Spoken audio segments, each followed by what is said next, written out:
Immanuel Kant was either the most dull person on the planet or the wet dream of productivity hackers, depending on your point of view. He got up at 5 a.m. every day for more than 40 years and wrote for precisely 3 hours. After that, he would give a 4-hour lecture at the same university. He then went to the same restaurant every day for lunch. Then, every day for the rest of his life, Kant would take a long walk in the afternoon through the same park along the same path, leaving and coming home at precisely the same time. Kant lived in Königsberg, Prussia. I mean that literally. Even though the sea was an hour distant, he never ventured beyond the city. Efficiency was epitomized by Kant. His neighbors joked that they could adjust their clocks depending on his daily departure times from his flat because he was so mechanical in his routines. At precisely 10:30 p.m., he would return home to finish work and head to bed after going out for his daily walk at 3:30 p.m. and having supper with the same friend every evening. We can easily laugh at a man like this. What a failure. Get a life, man, please. However, Kant was among the most significant and impactful philosophers of the modern era. From his one-room apartment in Prussia, he accomplished more to guide the world than most rulers and armies have ever done before or since. One might partially attribute the existence of a democratic society that upholds individual rights to Kant. He was the first to imagine a world government that would ensure peace in a large portion of the earth. He made space-time prescriptions that eventually influenced Einstein's relativity finding. He proposed that animals might be able to have their own rights. In just a few hundred pages, he settled a 200-year philosophical dispute and created the philosophy of aesthetics and beauty. He completely rewrote moral philosophy, dismantling the concepts that had served as the cornerstone of Western civilization since Aristotle. Kant was a fierce thinker. Kant's would have been fashioned of steel if brains had balls. I want to talk about his beliefs because they are still studied and contested at thousands of colleges today, especially in regards to ethics. Why Kant's moral philosophy is important. You may be asking yourself, really? Philosophy of morality? Man, who gives a damn? Show me a meme of a cat or an encouraging remark about a shining sunset? Indeed, there is a moral philosophy. Nobody cares, you say. Or what's so important? In essence, you're doubting something's worth. Does it merit your attention and time? Is it superior to or inferior to something else? All of these issues pertain to values and are covered by the field of moral philosophy. What we value, care about, and don't care about is determined by our moral philosophy. And our views, behaviors, and decisions are all influenced by our values. Consequently, moral philosophy permeates all aspects of our life. You understand? Kant's moral theory is distinct and paradoxical. According to Kant, anything must be universal in order to be good. In other words, if lying is evil, it must always be wrong. It cannot be right to do something in one circumstance and wrong in another. If everyone does it, it must be incorrect. It cannot be a legitimate ethical principle if it is neither always right nor always bad. Kant referred to these universalized ethical concepts as categorical imperatives, which are guidelines for living that apply to all people in all circumstances. Holy sh*t. Global rules that prescribe all morality to all people? Yes, you would like fries to go with that. It sounds absurd because it's so difficult. However, Kant made a tremendous effort. He actually tried several times to develop categorical imperatives. Some of those attempts have actually withstood the test of time to some extent, while others were swiftly destroyed by other philosophers. Specifically, one of them has become rather trapped, and it is among the most potent statements I have ever read or studied in my years of reading and studying philosophy, psychology, and other sciences. Every aspect of a person's life is impacted by it. It encapsulates the majority of our ethical intuitions and presumptions in a single line and clearly indicates the appropriate course of action in each circumstance, along with the reasons behind it. All right, enough of the foreplay. This is Kant's rule. Act as though you utilize humanity, whether in yourself or in someone else, always simultaneously as a goal and never just as a means to an end. All right, what the fuck? Let's take a moment to back up. According to Kant, reason was sacrosanct. I don't mean grandmaster rationality in chess or Sudoku when I mention rationality.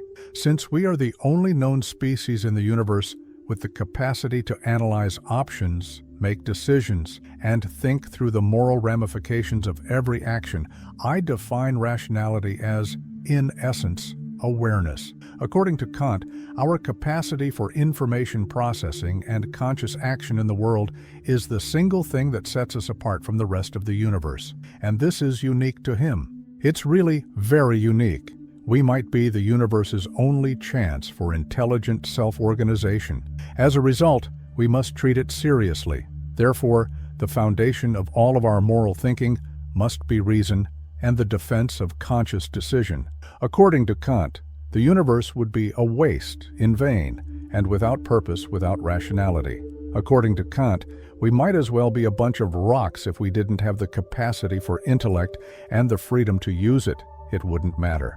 Kant therefore held that the defense and advancement of each person's rational consciousness is the source of all morality. How do you do it then? Kant's rule above, then. To make Kant's rule easier to understand, let's express it in a more contemporary manner. Quote, "Every individual should always be viewed as an end in and of themselves, not just as a means to an end." Now let's assume I'm hungry and want a burrito. I get in my car and head to Chipotle, where I get my weekly favorite double meat monster, which makes me very happy. Eating the burrito is my ultimate objective in this scenario. In the end, it's the reason I do everything else. Getting into a car, driving, filling up with gas, etc. All of the things I do to obtain the burrito are the means, or the things I have to do to reach my goal. Calling a buddy to inquire about their well-being is a way to, your goal is to find out how they're doing. The means of leaving a party early and waking up early is your end if you do so in order to get up in the morning. Means are actions we take under certain conditions. I want a burrito, but I don't want to get in my car and drive. Driving is therefore my burrito's means to an end. Something that is wanted for its own sake is called an end.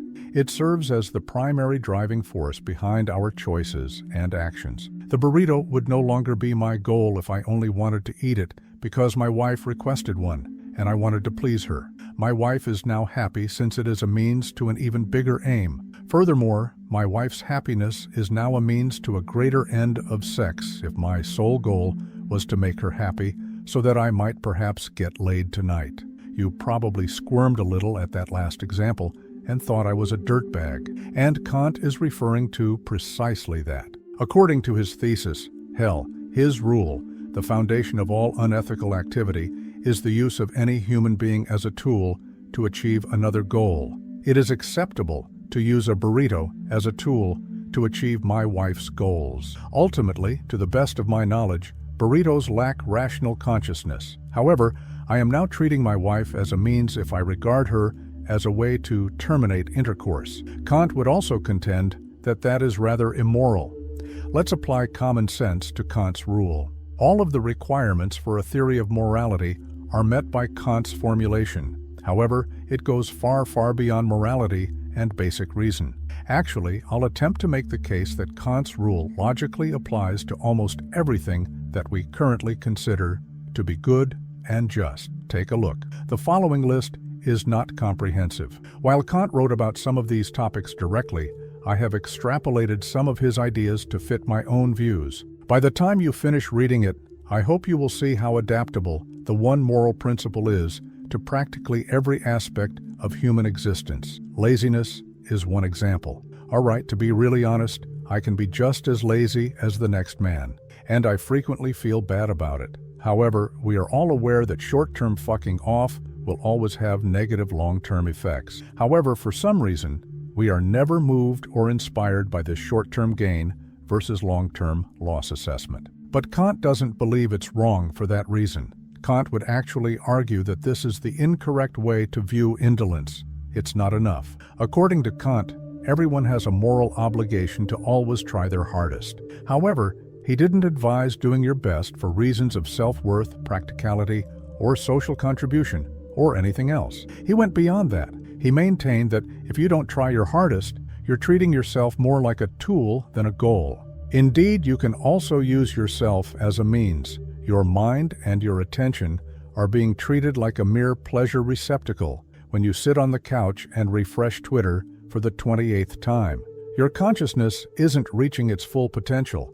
Actually, you are stimulating your emotional aims by leveraging your consciousness. If you're enjoying this dive into Immanuel Kant's ideas, stay with me, because we still have a lot to explore about how his philosophy can apply to modern life and our daily choices. But for now, I want to know from you, how does the idea of treating people as ends in themselves resonate in your life? Have you ever been in a situation where you had to reflect on this? Leave a comment below. I'd love to hear from you. Oh, and please like the video. It really helps the channel to keep bringing you reflections like this. Kant would contend that this is not only wrong, but also immoral. You're hurting yourself on purpose. Second example, addiction. Kant wasn't a complete party pooper, despite popular belief. He paired his lunch with some wine. He only smoked one bowl of tobacco and a pipe at the same time every morning. Kant wasn't always against having fun, but pure escapism was what he opposed. He claimed that it was unethical to use alcohol or other forms of escape from one's own life, since doing so necessitates utilizing one's freedom and logical thinking as a tool to achieve another goal. In this instance, messing up Kant was an advocate of confronting one's issues. He held that there are instances when suffering is acceptable and even necessary in life. We often evaluate the immorality of addiction based on the harm it does to other people. In Kant's view, however, overindulgence was first and foremost an act of immorality toward oneself. The damage it caused to other people was only incidental. It was an inability to face one's own mental and aware realities. Furthermore, this failure is equivalent to deceiving oneself or robbing oneself of valuable life opportunities. Furthermore, lying to oneself is equally as immoral as lying to others, according to Kant. Example 3. Seeking approval and appeasing others. All right, I am aware that constantly kissing people's asses is not a smart tactic. But immoral? Really? Isn't it morally right to treat people with kindness and make them happy? Well, not always people-pleasing and pursuing approval drive you to change your behavior and speech to reflect your true feelings and thoughts. You are already using yourself as a means, not an end, right there. However, things grow worse because you are also using other people as a tool to achieve your goals if you change the way you speak and act to get their approval. To get a positive reaction from them, you are changing and influencing how they see you. Kant would surely contend that this is likewise immoral. You morally reprehensible jerk, how dare you say that my outfit fits me well? I've written extensively about how toxic relationships result from people-pleasing and pursuing approval. However, Kant goes much beyond, as usual, due to the fact that Kant was really harsh in that way. Example 4, coercion or manipulation. It is immoral to communicate with someone with the intention of obtaining anything from them without their full awareness or express consent, even if you are not lying. Fully informed consent was important to Kant. He felt that it was the only way for people to interact in a healthy way. For his day, it was radical, and people still find it difficult to accept today. Kant would have a lot to say about the consent question, which I believe is quite important in two areas of the modern world. The first one is clear: dating and sex. Anything less than express, fully informed, and sober agreement is morally unacceptable, according to Kant's criterion. In my opinion, people make this contentious issue far more complicated than it has to be. In essence, it just means showing respect. This isn't what people think it means to ask for permission 20 times on a date. You only need to express your feelings, inquire about their feelings, and then honor their response. That's all. It's not difficult. Since Kant held that all sentient beings had a basic dignity that ought to be upheld at all times and by everyone, respect was also considered sacrosanct in his moral system. Consent, according to Kant, was an act of respect. To some extent, anything that did not result in two persons giving their permission was disrespectful. The consent question has broad and far-reaching ramifications that affect all of our human relationships, even though I realize it makes Kant seem like a vengeful granny. Sales and advertising are the other contemporary area that has issues. Almost all marketing strategies are based on using people as a means to an end, which is to make money. The ethical ramifications of capitalism and income disparity actually plagued Kant for a large portion of his life. According to him, it was impossible for anyone to accumulate wealth without using some form of compulsion or manipulation. He was therefore skeptical of the system as a whole. Although communism had not yet been established, and he was not specifically anti-capitalist, he was troubled by the extreme wealth disparity of his era. He felt it was morally required of everyone who had accumulated wealth to donate a large portion of it to the hungry people. Bigotry is the fifth example. Since Enlightenment intellectuals were notorious for holding racist beliefs, which were prevalent at the time, it could as well be included here. Interestingly, Kant turned the circle and came to the realization later in life that no race had the right to dominate any other, even if he had said some pretty terrible things about race early in his career. After all, racism and other intolerance are classic examples of viewing others as means rather than ends, so it makes sense. Kant concluded that if all logic is holy, then nothing allows Europeans to have preferential treatment over other races or nationalities. Additionally, he had a strong anti-colonialist stance. Kant maintained that the oppression and violence necessary to enslave populations would ultimately destroy people's humanity, regardless of race. It was the most egregious organization. For the time, this was utterly radical. So radical, in fact, that many people thought it was ridiculous. However, Kant argued that the establishment of an international authority that unified and bound nation-states together was the only way to stop injustice and war. His vision would serve as the foundation for the United Nations centuries later. Example 6. The obligation to better oneself. The majority of Enlightenment thinkers held that the optimal way to live was to maximize happiness while simultaneously minimizing suffering. Utilitarianism is the name of this ethical perspective, which is still widely accepted by many contemporary thinkers. Kant had a very different idea about how to make the world a better place, the Michael Jackson maxim, if you will, because Kant shared Michael's belief that you should examine yourself and make the necessary changes if you wish to improve the world. However, Kant used ruthless rationality to make his point, rather than clutching his crotch. And here is his argument. According to Kant, it is usually impossible to determine whether someone deserves to be happy or suffer because you can never be sure of their true motivations and goals at the time of their actions. Likewise, even while you should try to make other people happy, it's impossible to know exactly how to do it. Their expectations, values, and feelings are unknown to you. You have no idea how your actions will affect them. Furthermore, it's not always clear what, in the majority of non-extreme circumstances,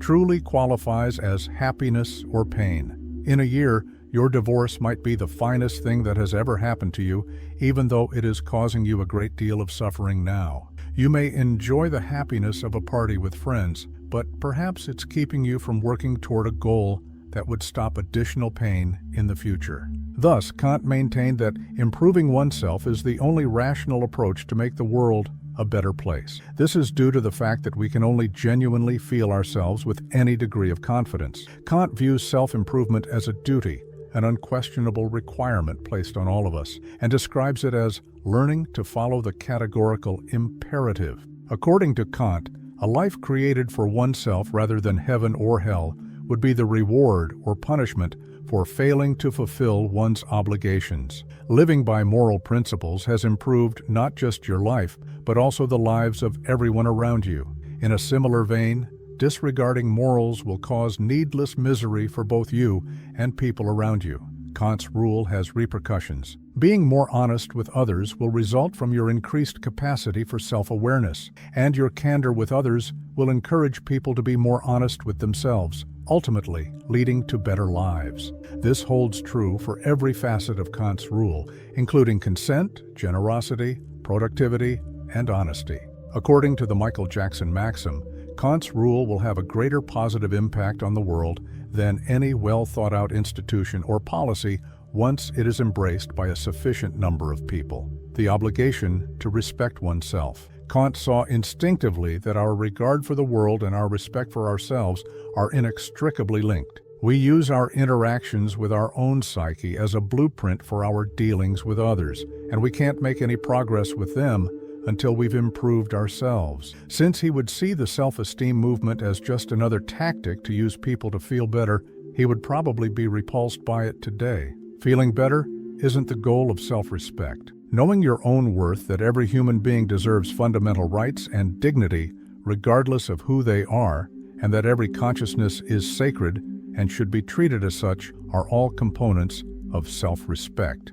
According to Kant, it is equally wicked to tell oneself that we are unworthy and unworthy as it is to tell others that they are. Lying to oneself is equally immoral as lying to other people. It is just as disgusting to damage oneself as it is to harm others. Therefore, you don't learn about or practice self-love and self-care. Even if they are all you have left, you have an ethical obligation to develop them within yourself. Kant's philosophy's effect. Even if there are many contradictions and problems in Kant's philosophy, his original ideas have surely influenced the world. Oddly enough, they transformed me when I first encountered them a year ago. I had been chasing many of the things on the above list for the most of my 20s, but I did so for transactional and pragmatic reasons, believing that they would improve my quality of life. Meanwhile, I felt more and more empty the harder I worked at it. However, reading Kant was enlightening. Kant erased decades worth of presumptions and preconceptions in just 80 pages. He taught me that the motivation behind your actions is more important than the actual actions you take. Additionally, you haven't discovered much at all unless you discover the proper purpose. Kant wasn't always a dull, habit-driven nerd. He wasn't Bourville's mayor all the time.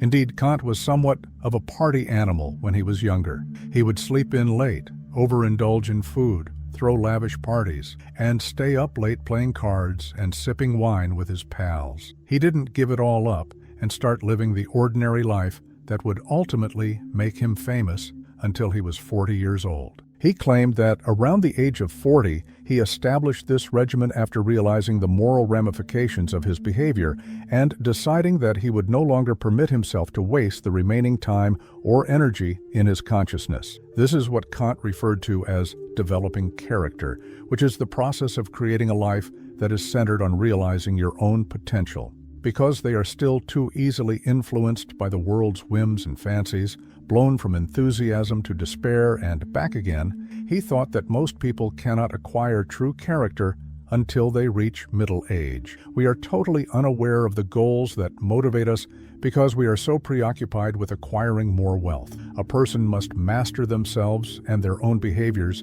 in order to create character. And although few of us can achieve that in our lifetimes, Kant thought it was something we all had a responsibility to strive for. Indeed, he thought it was the only goal to strive for. If you've been following along, I hope you've been able to absorb the profound reflections on Immanuel Kant's philosophy and how it can impact the way we live and relate to the world. Now help me spread these ideas. Leave your like, because it really helps the channel to grow and reach more people. And if you know someone who needs to reflect on these issues or who will be interested in this content, share this video with them. Together, we can bring these reflections to more people and create a chain of transformative thinking.